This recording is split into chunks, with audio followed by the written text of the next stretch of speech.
Sahabat Ekonomi Maju, kita bertemu dalam program Bincang Sore, di mana dalam Bincang Sore kali ini kita sudah kehadiran salah seorang pakar ekonom, lalu juga kemudian praktisi yang hari ini bergerak membantu kita berada di dalam pemerintahan untuk mengatasi bagaimana kemudian ekonomi ini bisa bangkit kembali. Kita tahu bahwa data BPS memang menunjukkan warna yang merah, tapi itu tidak bisa menjadi hal yang pesimis. Kita harus optimistis untuk membangun ekonomi Indonesia ini akan lebih maju lagi, namun tetap dengan bagaimana kita mengupayakan sisi kesehatan kita terhadap COVID-19 yang tengah menjadi pandemi global, tidak hanya Indonesia tapi juga dunia. Saat ini saya sudah bersama dengan Dr. Reza Yamora Siregar. Beliau merupakan staf khusus Menteri Koordinator Bidang Perekonomian. Selamat sore Pak Reza. Selamat sore Mas, terima kasih. Gimana kabarnya Pak Reza? Sehat, alhamdulillah. Sehat, alhamdulillah. Itu yang kita harapkan. Pak Reza, kalau kita bicara soal kabar sehat, sebenarnya situasi kita hari ini kan tadi seperti saya introkan itu, kita menghadapi pandemi ini. Apa sih sebenarnya langkah-langkah pemerintah hari ini? Terutama Menko Perekonomian hari ini kan juga mendapatkan amanah sebagai komite penanganan COVID serta pemulihan ekonomi nasional. Apa pandangan Pak Reza? Sudah banyak ya, ada beberapa program utama yang kita memang fokuskan untuk masalah kesehatan ini mulai dari awal bulan Maret. Yang pertama kita mulai dengan protokol kesehatan. Seperti kita ketahui ada program PSBB, kemudian kita juga dengan program PSBB itu juga ada beberapa program ekonomi penunjang seperti bantuan sosial dan lain-lain. Kita juga meningkatkan jumlah testing, ya, kayak jumlah rapid test, PCR yang terus dikembangkan untuk melacak teman-teman kita atau saudara-saudara kita yang terinfeksi oleh COVID ini. Jadi dua, itu testing. Ketiga, kita juga meningkatkan fasilitas kesehatan dan obat-obatan. Pada awal bulan Maret, setahu saya itu cuma satu laboratorium buat COVID. Ya, sekarang sudah di atas 300 lebih. Sejak Antara bulan Maret sampai bulan Juli sekarang ya, kita sudah bikin itu 300. Fasilitas rumah sakit yang isolasi juga kan, baik Wisma Atlet maupun rumah sakit di seluruh provinsi di Indonesia sudah kita siapkan dan mau kita kembangkan itu. Jadi obat, fasilitas kesehatan, tenaga kesehatan, dan belakangan ini juga produksi dari alat-alat kesehatan seperti ventilator juga dikembangkan di dalam negeri. Jadi itu semuanya dalam waktu 2-3 bulan ini aja Mas. Dan yang terakhir yang kita juga sudah mulai mendesain dan antisipasi, yaitu kita ikut serta dalam pengembangan dan penemuan vaksin dan juga proses untuk bagaimana pengadaan jumlah vaksin yang sangat besar. Ekspektasi kita di awal tahun depan. Seperti hanya memberikan sedikit gambaran ya, setiap tahun itu kita hanya biasanya mengerjakan vaksin itu 20-30 juta, karena biasanya itu vaksin itu untuk balita ya. Nah, kalau nanti menghadapi COVID ini, angka itu bisa 3, 4, 5 kali lebih besar. Dan dalam waktu yang lebih singkat lagi. Ya, jadi itu memang kendala sendiri. Tapi kita sudah kerjasama dengan beberapa internasional institusi, dan kita juga sudah mengantisipasi budgetnya. Dan insya Allah mudah-mudahan awal tahun depan kita sudah mulai bisa menemukan titik terangnya dalam kondisi vaksin. Jadi program utama 4 itu, dan tentang budgetnya kita sudah, seperti kita ketahui itu sudah lebih dari 87 triliun yang dialokasikan,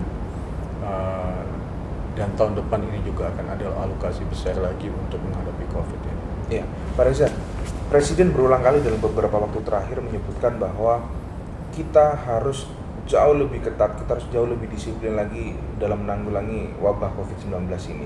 Nah, kaitannya dengan kawan-kawan di Menko Perekonomian hari ini, apalagi terlibat langsung dalam penanganan COVID serta pemulihan ekonomi nasional, apa saja yang sudah dikoordinasikan antar KL atau antar kementerian dan lembaga, sehingga apa yang diamanahkan oleh Presiden ini bisa menjadi sinergi antar setiap kementerian dan lembaga untuk menangani COVID-19 ini, Pak Reza?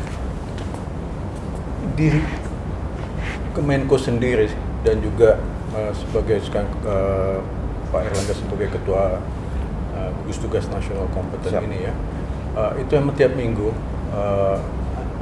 ada koordinasi meeting, dan itu biasanya kita ikut sertakan gugus tugas Satgas Tugas Kesehatan, BNPB, Departemen Kesehatan. Kita juga mengundang kepala daerah, baik itu di level provinsi maupun di level kabupaten dan kota. Ya. Kita juga mengundang tentu saja satuan dari angkatan darat, polisi, untuk membantu enforcement dari kebijakan yang ada, sosialisasi di lapangan. Masalah yang besar juga informasi dan teknologi. Jadi kita juga involve dengan Menkominfo untuk membantu sosialisasi dari kebijakan-kebijakan yang ada. Jadi semua, boleh dibilang semua key player di kabinet itu involved, Mas. Baik di pusat maupun di daerah. Baik di pusat maupun di daerah. Dan di bawah koordinasi Menko Perekonomian ini ya. Di bawah Menko Perekonomian dan juga kerjasama dengan Menko yang lain. Siap. Karena memang ini semua menyangkut tidak saja masalah kesehatan, juga masalah informasi dan juga masalah ekonomi. Jadi semuanya ikut. Tapi mensinergikan isu itu kan bukan sesuatu hal yang mudah, itu kan pasti ada tantangannya. Apalagi setiap kementerian ataupun lembaga-lembaga pasti punya perspektif isunya sendiri-sendiri. Meskipun kita semangatnya bersama adalah untuk menangani COVID-19 dan kemudian ekonomi nasional kita kembali pulih. Di lapangan dalam teknisnya apa sih Pak Reza kendalanya, tantangannya apa saja? Pandemik ini skalanya sangat besar sekali. Dan tidak hanya di Indonesia tapi juga globally. Jadi respons yang kita hadapkan, yang kita harus kerjakan dalam waktu yang sangat singkat itu sangat besar. Itu satu permasalahan yang kita langsung hadapi. Kedua, kita juga kendala infrastruktur. Jadi pas waktu awal bulan Maret, tiba-tiba sudah mulai ada kasus di Indonesia, dalam waktu seminggu 2 minggu itu cepat sekali berkembang. Akhirnya kita tutup PSBB, kita lakukan di DKI dalam waktu sebulan setelah kejadian, tanpa persiapan yang matang, karena memang harus dikerjakan kan. Pandemi dan semuanya mendadak. Penduanan dan mendadak, dan angka itu loncatnya besar-besaran. Bayangkan awal bulan Maret kita masih 2, sekarang kita sudah di atas 100.000. Itu kan cepat sekali. Jadi kecepatan permasalahan itu tidak pernah kita alami sebelumnya. Uang yang kita harus keluarkan tidak pernah sebesar ini. Jadi kalau Ibu Ani sekarang memprediksi sekitar 6% budget deficit atau sekitar di atas 1.000 triliun. Bertahun-tahun sebelum ini paling besar budget deficit kita itu sekitar 300 triliun. Jadi tahun ini tuh 3 kali dari apa yang biasa kita spending atau defisit yang biasa kita hadapi. Dan ini paling besar sepanjang sejarah penganggaran. Paling besar selama dalam waktu setahun ya. Dan boleh dibilang dalam waktu 6 bulan sekarang. Karena kan bulan Maret kan masih aman kan. Sudah mulai bulan April baru mulai ini. Jadi boleh dibilang bukan setahun sebetulnya. Dalam waktu 3 kuartal lah. Dunia di dengan pandemik yang tidak pernah dialami sebelumnya. Jadi mencari obat-obatan, alat kesehatan itu susah. Karena barang itu memang sangat langka. Dan juga skill. Jadi misalnya contohnya PCR itu sekarang sudah mulai kita adakan dengan angka yang sangat besar dan mudah-mudahan cukup. Tapi ternyata tenaga kesehatan yang skill untuk bisa mengerjakan PCR itu juga nggak banyak, terutama di daerah-daerah yang di luar Pulau Jawa. Jadi kita terkendala kembali kalau barangnya bisa dibeli di import, tapi tenaga kerjanya kan mesti di training. Penggunanya, dokternya, karena itu juga bukan sesuatu yang standar prosesnya. Nah jadi kendala yang harus cepat, kendala obat, fasilitas kesehatan. Kemudian yang ketiga, informasi, pendataan, itu juga menjadi masalah karena kalau di daerah pusat kayak seperti di Jawa atau di Jakarta, informasi banyak karena memang hospital juga banyak ya. Tapi kalau kita sudah masuk ke provinsi, ya di mana internet, fasilitas telekomunikasi, fasilitas masih sangat terbatas, itu susah kita untuk menjangkau.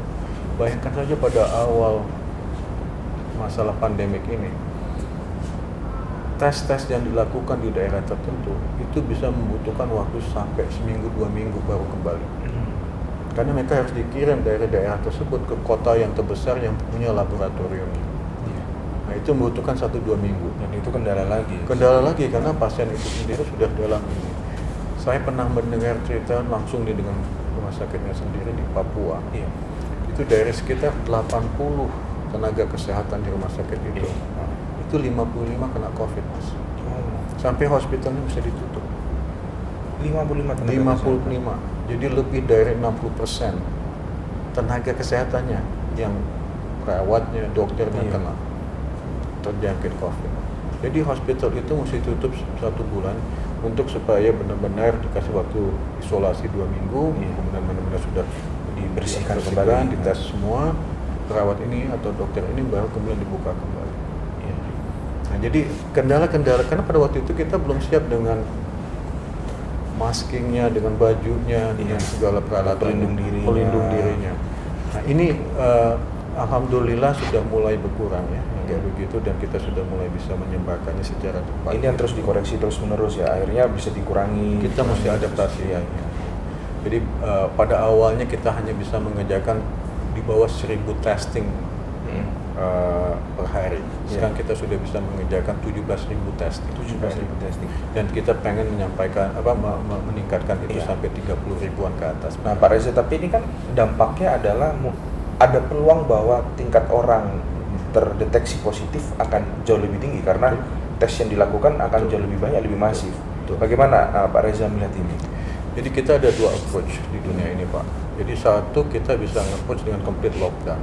Iya. Kita tutup kayak di Wuhan, India juga pernah mengerjakan lockdown. Satu, kita pakai sistem Korea Selatan. Tes massal ya. Kita tes massal. Jadi kita tes massal, kita tracing. Kalau misalnya salah satu dari kita kena, langsung di tracing keluarganya, tetangganya.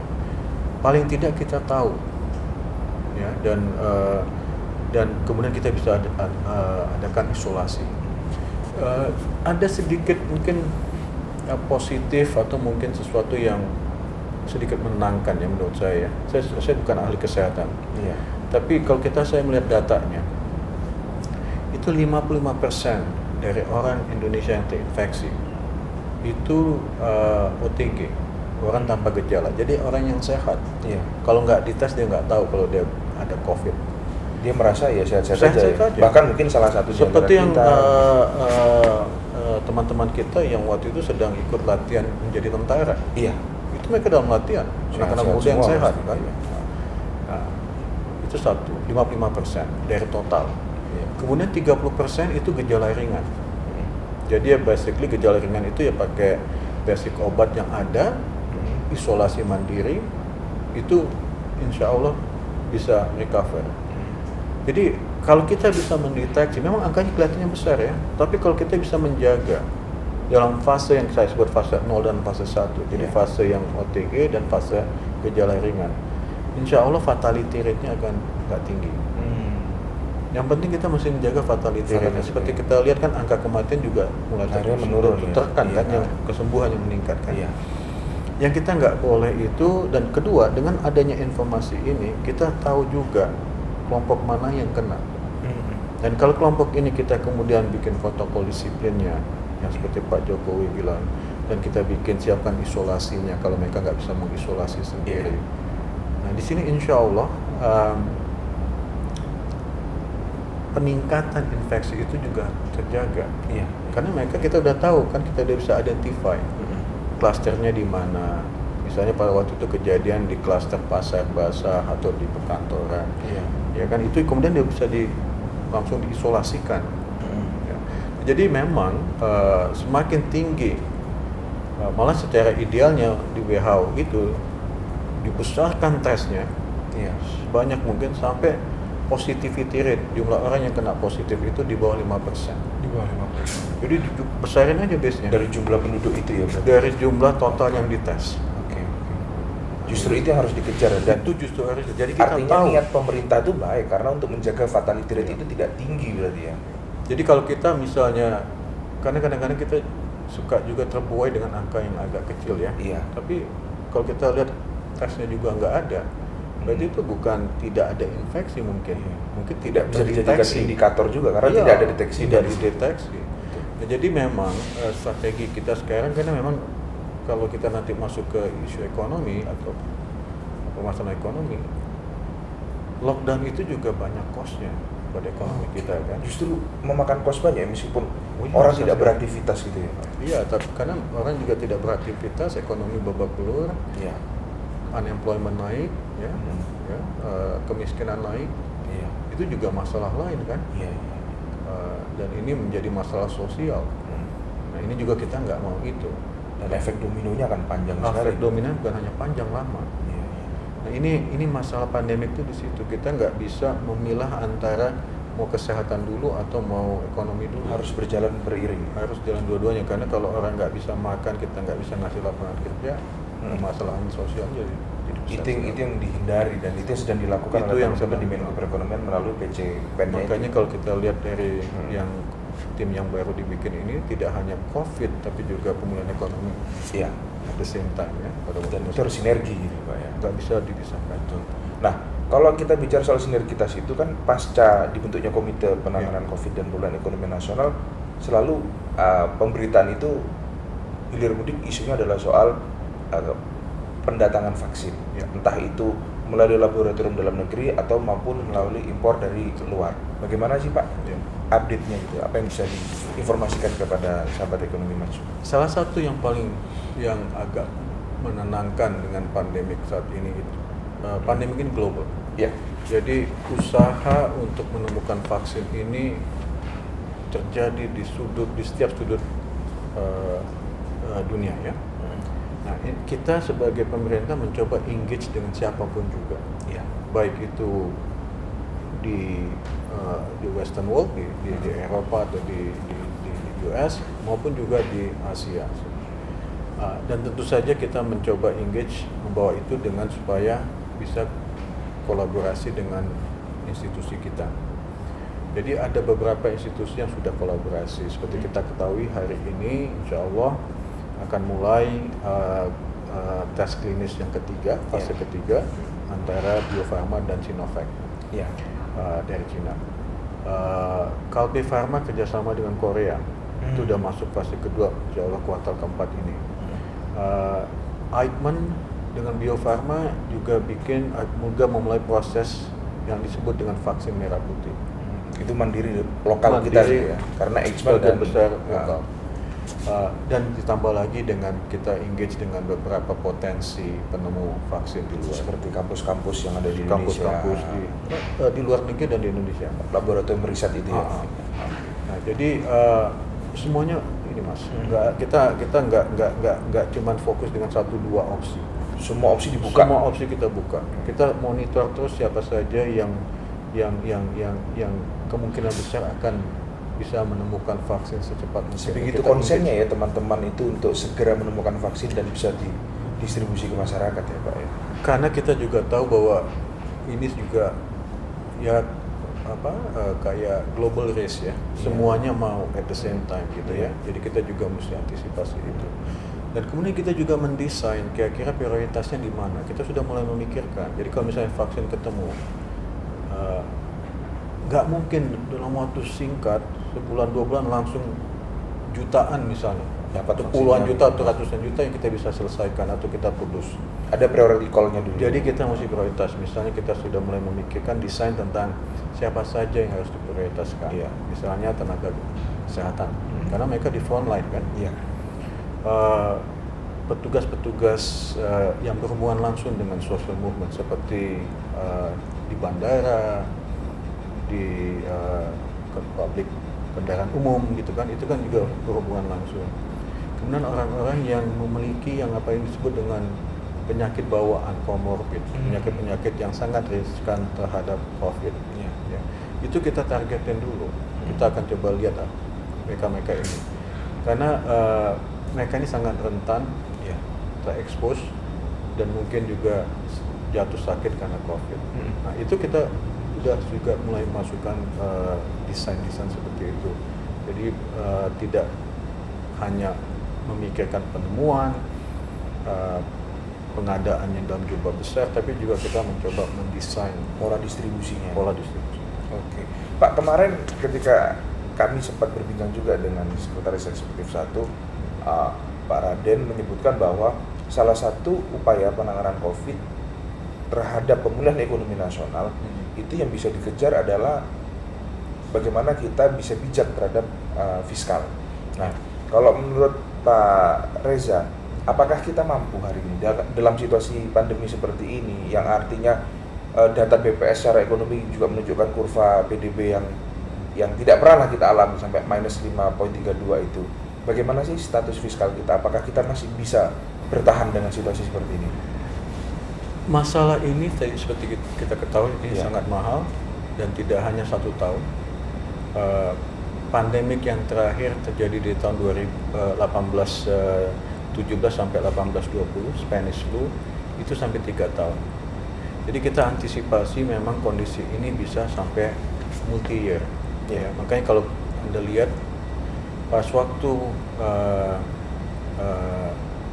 Undang-Undang Nomor 2, jadi Perpu 1 Nomor 2020 tahun 2020 itu dikeluarkan, itu di situ salah satu yang besar dirubah, budget defisit pemerintah itu boleh di atas 3% sampai tahun 2023. Tadinya selalu di bawah 3% kan, itu namanya budget deficit rule ya. Nah, itu dilonggarkan. Jadi kita boleh bikin neraca defisit di fiskal di atas 3% dari PDB per tahun-tahun sampai tahun 2023 baru kembali lagi di bawah 3. Ya. Karena memang kita mengantisipasi bahwa pembiayaan tahun ini, tahun 21, 22 akan tetap besar. Bisakah kita punya kapasitas fiskal? Pada waktu tahun 97 itu fiskal public debt kita, ya, utang pemerintah itu hampir 90% dari PDB, Mas. Sekarang itu jauh di bawah 40%, sekitar 35%. Jadi kapasitas untuk hutang yang lebih besar itu ada di fiskal. Yang kita mesti jaga itu satu, pembiayaannya, bunganya. Nah, di sini makanya kita bawa, karena kalau kita ngutang dengan bunga tinggi itu kan jadi bebannya berat sekali ya, dan jadi panjang, nanti panjang kan. Ya. Makanya di sini kemudian ada diskusi dengan burden sharing itu tadi, bagian bagi tugas dengan Bank Indonesia supaya Bank Indonesia bisa membantu menurunkan suku bunga. Ya. Tapi yang paling penting dari sini, selama kita bisa mendorong perekonomian kembali, laju tumbuh dengan cepat, itu salah satu kunci untuk menjaga supaya hutang ini tidak meledak. Karena kalau kita tumbuh kembali dan insya Allah kita bisa tumbuh kembali ke level 5% secepat mungkin gitu ya, itu skala pertumbuhan hutang kita terhadap PDB kita itu terjaga kembali. Nah, ini juga kita harus jaga. Jadi saya tidak melihat, memang hutang itu akan bertambah dan bertambah dalam skala yang cukup lebih cepat dari sebelumnya. Tapi kita punya space-nya. Dan kita juga memang sudah mengantisipasi, makanya juga ada kerjasama antara Bank Indonesia dengan pemerintah.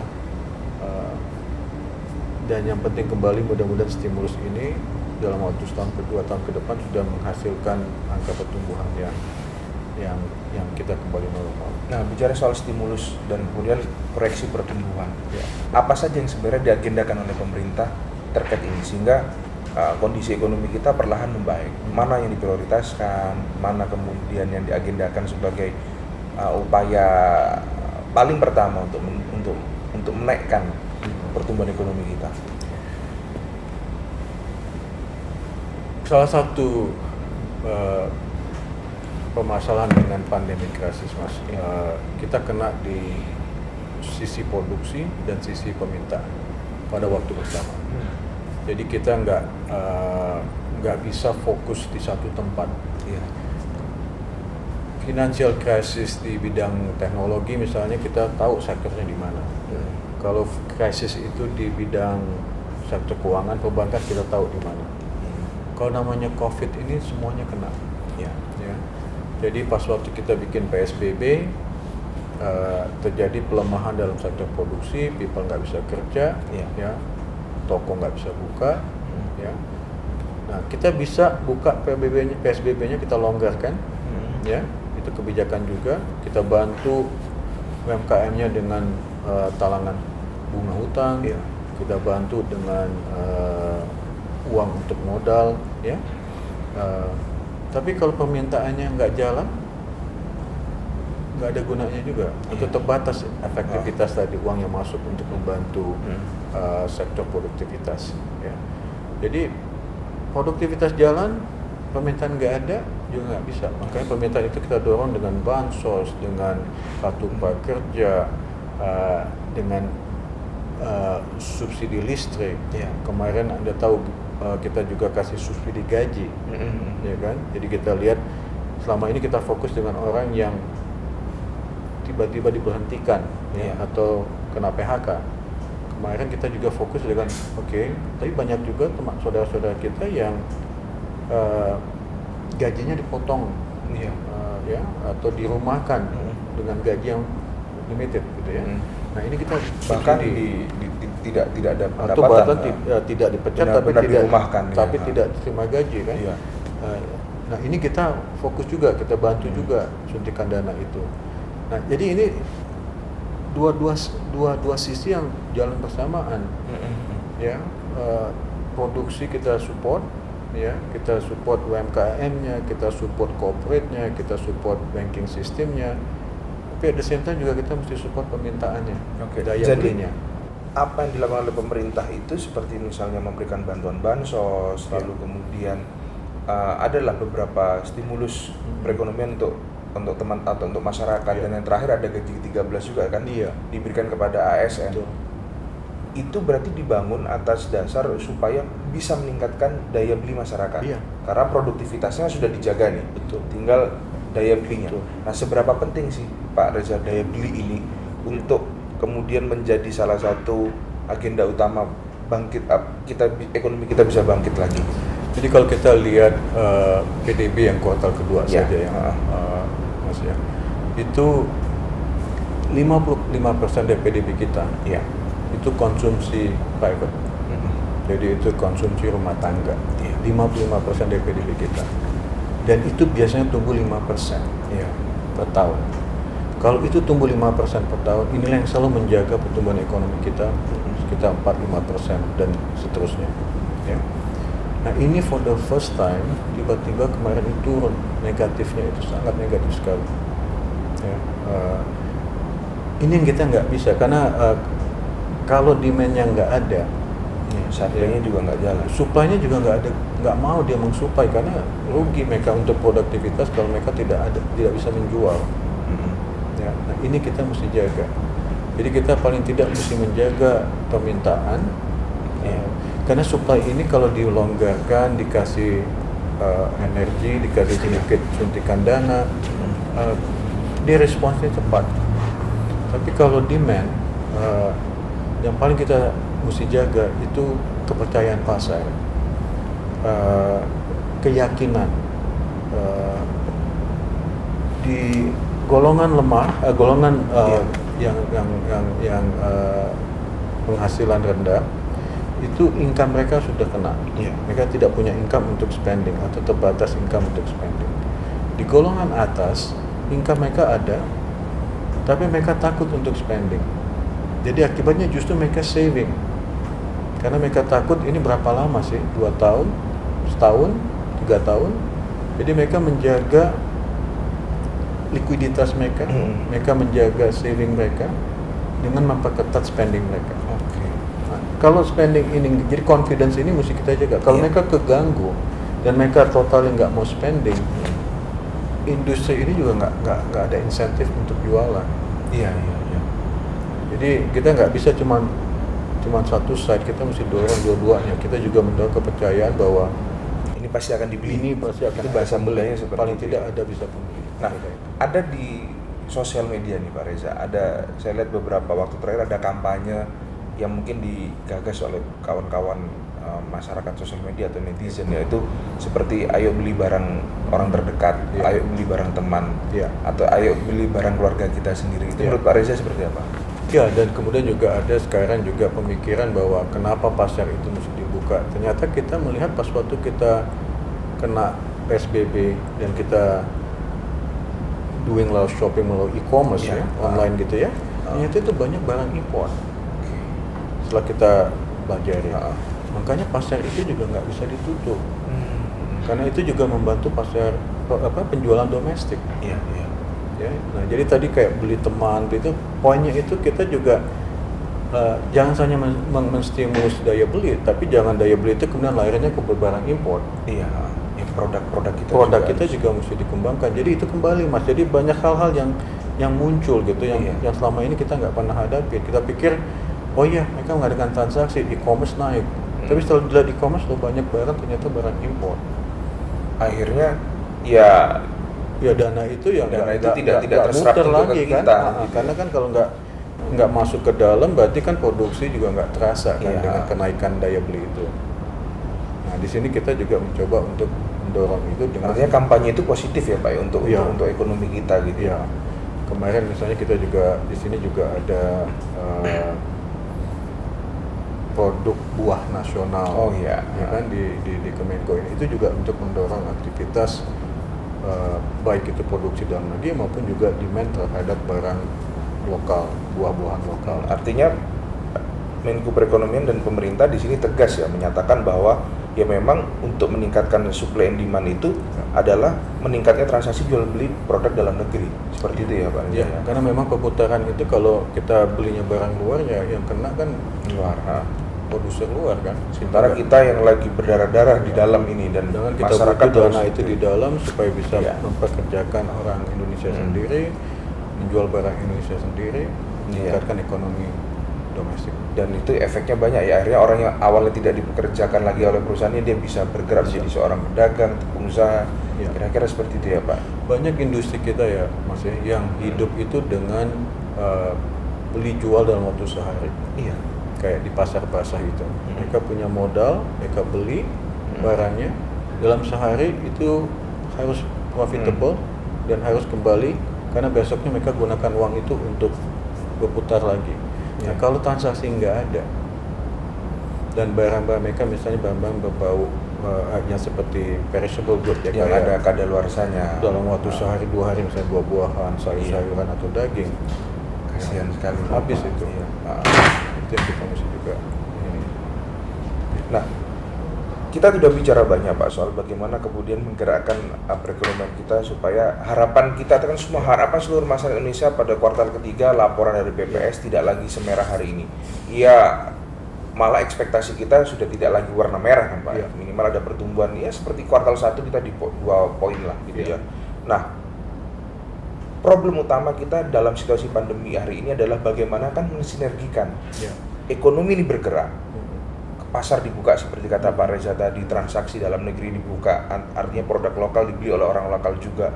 Tapi kita tetap harus sinergi bagaimana dengan isu-isu kesehatan ini tetap terjaga. Bagaimana kemudian protokol itu dijalankan secara disiplin dalam situasi ekonomi yang sedang bergerak kembali. Ya.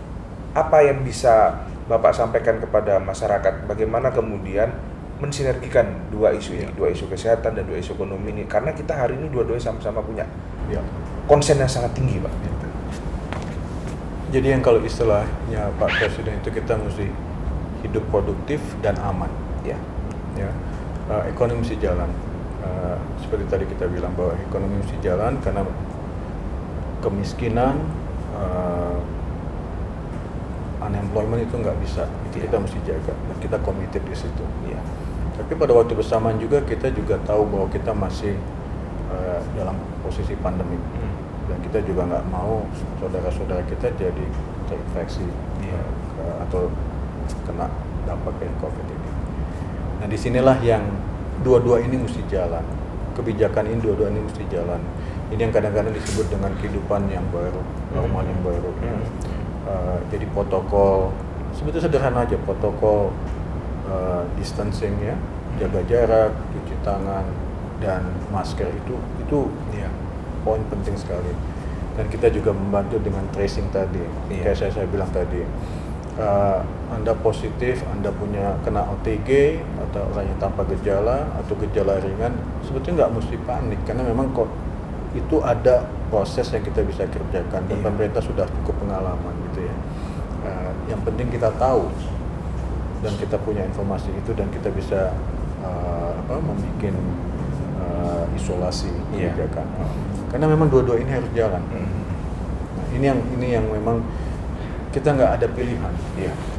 Kita nggak ada pilihan dan memang kita nggak milih lockdown. Kita milih tingkatkan testing, tingkatkan protokol kesehatan, tingkatkan hidup yang tetap produktif tapi tetap aman. Oke. Terakhir Pak Reza, mungkin buat teman-teman sahabat ekonomi maju ini, bagaimana Pak Reza bisa memberikan pesan bahwa optimisme harus dibangun? Mungkin kalau Pak Reza menyatakan artinya kan pemerintah aja kita optimis loh, kita bisa melewati fase ini, fase sulit ekonomi ini. Kita tidak bisa bilang gampang lah karena realitasnya pandemi dan ini tidak hanya di Indonesia. Bagaimana kemudian Pak Reza memberikan pesan untuk membangun optimisme kita supaya ya ayo kita bisa nih, kita bisa hidup produktif, kita bisa hidup aman, kita bisa menciptakan pola transaksi jual beli di lapangan dengan tetap menjaga kedisiplinan atas kesehatan itu. Ya kita kembali aja ke faktanya ya. Kita bisa melihat ya memang pandemik itu angkanya naik terus, tapi kayak tadi saya bilang memang kita juga genjot-genjotan dengan testingnya. Dan kita bisa lihat bagaimana jumlah yang sembuh itu loncatnya lebih tinggi daripada jumlah kematian. Ya itu satu ya. Kedua, kalau dilihat dari sudut pandang ekonomi, iya ekonomi kita negatif di atas 5% ya. Tapi kalau kita lihat negara-negara lain, tetangga-tetangga kita, itu angkanya jauh lebih buruk. Ya. Bahkan sesama ASEAN sendiri. Sesama ASEAN, Singapura baru saja tadi pagi announce angkanya di atas double digit. Oh, sudah double digit ya? Ini negatifnya di kuartal kedua. Ya. Dan dia juga double digit di kuartal pertama. Kemarin 9 ya kalau nggak salah. Sekarang sudah naik. Sudah double digit juga di kuartal kedua. Nah, jadi masalah ini besar ya. Tapi kalau saya melihatnya negatif 5 kita itu ekonomi tutup 2 bulan. Ya, dan sekarang ekonomi jalan, kita siap dengan uang yang besar. Awal-awalnya kita nggak tahu, kita belum siap dengan berapa sebetulnya estimasinya, dan angka itu naik terus kan, dari angka yang tadinya cuma 400 kan sudah 1000 lebih. Dan koordinasi makin kuat dengan tim yang sekarang lebih terkoordinasi. Dengan adanya tim kompeten ini kan semuanya koordinasinya jalan ya. Dan sinergitasnya jelas. Ya, dan ini langsung dengan komando dari presiden sendiri. Ya. Jadi saya melihat dan tentang vaksin global ini itu juga sudah jalan. Sudah banyak fase-fase 3 yang sudah dijalankan oleh rumah sakit ataupun penelitian di global ya, di dunia internasional ya. Jadi banyak potensi penemuan vaksin. Ya. Yang penting itu tadi, kita tetap jaga disiplin, jaga disiplin kesehatan, dan kita sudah mulai mengerti bagaimana dealing with COVID ini. Jadi antara yang namanya kehidupan normal itu kita juga sudah mulai biasa. Yang tadinya kita panik, sekarang kita sudah mulai biasa kembali. Dan insya Allah saya optimis baik dalam COVID-nya sendiri maupun dalam bentuk ekonominya, kedepannya kita akan membaik. Kita akan membaik. Amin. Itu harapan kita bersama. Apa yang diharapkan oleh Pak Reza tentu juga jadi harapan semua masyarakat di Indonesia. Terima kasih Pak Reza Siregar selaku staf khusus dari Kementerian Perekonomian. Dan pesan yang bisa dipetik adalah bagaimana kemudian sinergitas antara penanganan COVID dan kemudian pemulihan ekonomi nasional ini harus berjalan seiring. Tidak bisa terpisah salah satu atau siapa yang lebih dulu, siapa yang di belakang. Semuanya harus beriringan, maka jalankan protokol kesehatan secara disiplin, namun tingkatkan produktivitas ekonomi kita, baik yang memproduksi barang maupun yang membeli barang. Usahakan upaya-upaya ini bersinergi dengan kegiatan ekonomi untuk meningkatkan roda perekonomian lokal masyarakat. Tidak lagi kemudian kita mengatasnamakan barang-barang impor seperti itu ya Pak Reza. Baik, terima kasih sahabat Ekonomi Maju, kita akan bertemu lagi di obrolan-obrolan selanjutnya. Terima kasih.